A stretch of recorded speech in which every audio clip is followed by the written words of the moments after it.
We have a little bit of bad news. We had to cut the electric yesterday, as you heard Steve say, and that means the sump pump does not work. And of course we got tons of rain last night, and even though we had a generator here, it didn't work, and now we have a couple inches of water in the basement. Even though the basement's demoed, it's still a bummer. So Clark and I are here trying to look at it again and just double checking to see how things look down there. The boys have been here working with the generator all day while I was working. We've got a lot of ground dug out. Looks like it's a coffin down there. Generator's not running. What, honey? Generator's not running. All right, let's go look and see what's going on. Always key to make sure the generator has gas in it. So it just ran out because we've been running it a lot. Thank you to the Enrights for loaning us their generator. Now we're filling it up with gas. Okay, you really can't see anything, but what? This literally, when I came here this morning around, well, not this morning, around 1 o'clock, when I stepped down into here, it was about up to here on my foot, and it was that way throughout the entire basement when I was walking to grab the generator from over there, bring it up the stairs, and then when Jacob dragged the extension cord all the way over there to plug it back up to the generator, it was about, I'd say probably 3 or 4 inches high of water. Oh my now God. there's pretty much none left. So you're saying it looks much better? Yeah, thankfully it's a lot better than it was. How's it smell though? Smell is the worst thing I've ever smelled in my life. It smells horrible. Oh my goodness. All right. Just a little snag in the plans. It'll all work out. Okay, so here I am going back in the dark to fix this generator situation. My husband's gone out of town and my boys are gone, so it's just me and the darkness.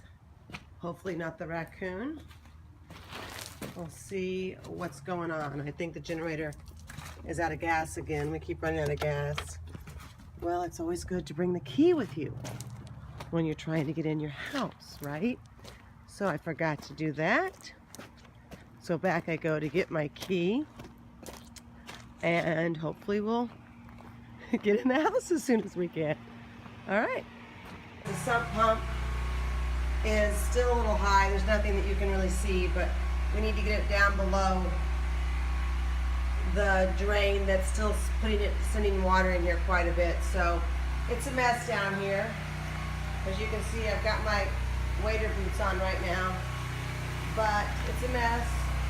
It'll get cleaned up. Thank goodness it is not finished, and we didn't have a lot of stuff down here, so it's all being demoed, but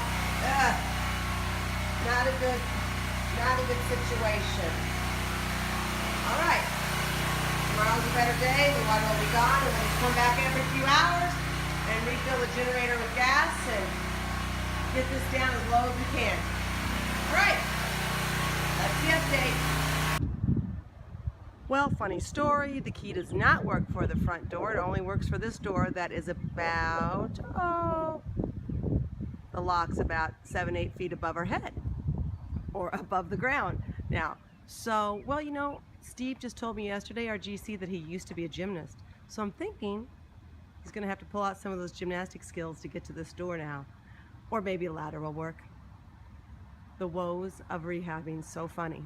All right, talk to you guys later. Bye-bye. Big day, oh happy day. When the porta potty arrives, you know the action is starting. This is big, this is big. Big bulldozer was here yesterday doing all the heavy work. I'm sorry, got here the day before, couldn't do work yesterday because it was too wet, and did the work today. They got a lot done. I didn't think they'd be able to work today because of the rain. So now we're trying to get up to the door that is now about 8 feet. Well, this is interesting. How'd it go, honey? Nice. You see those athletic moves? Erwin, you didn't even spot him. Like, what if he would have fallen? I don't think you were. All right, honey.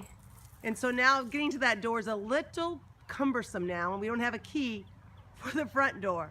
So we had to do some aerobatic moves to get up to that door. And there's Erwin playing King of the Mountain. So they've dug these trenches out because we're turning the garage and they have to lay the concrete foundation, and we were hoping they could trench some of it out, not have to put the walls in, but it looks like they weren't able to do that. So very exciting, and it's staying dry, and we're praying that it stays dry because we are shaking and moving on this. Very, very exciting. All right. Oh gosh, it's a gorgeous day in Chicago. Beautiful day. Take care. Talk to you again soon. What's that? So there's my wonderful husband digging out extra room because he's decided he wants to give me 3 or 4 more feet in my laundry room. So he's digging out the wall so when the concrete people come, they'll lay the new foundation wall in the right place. Working so hard. Look at him. And I love those shorts, honey. They're so cute on you. So, see that big hole back there? My GC, who is also our good friend, called me this week because about a few months ago, it was my husband and I's 27th anniversary. And I was telling Steve, our GC, that. And I said, yeah, on the morning of our anniversary, I wake up and say, well, am I going to put a pillow over his face and end it now, or should we just go another year? And I always decide to go another year with him because he's just amazing. But Steve has to work with him also on this project.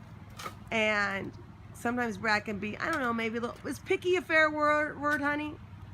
Yeah. I think it is. So Steve called me this week and said, Christy, remember that story you told me about putting a pillow over Brad's face? He said, well, I don't know if you saw that big hole in the garage, but if we get him close enough to the end, we could push him in there and bulldoze over it.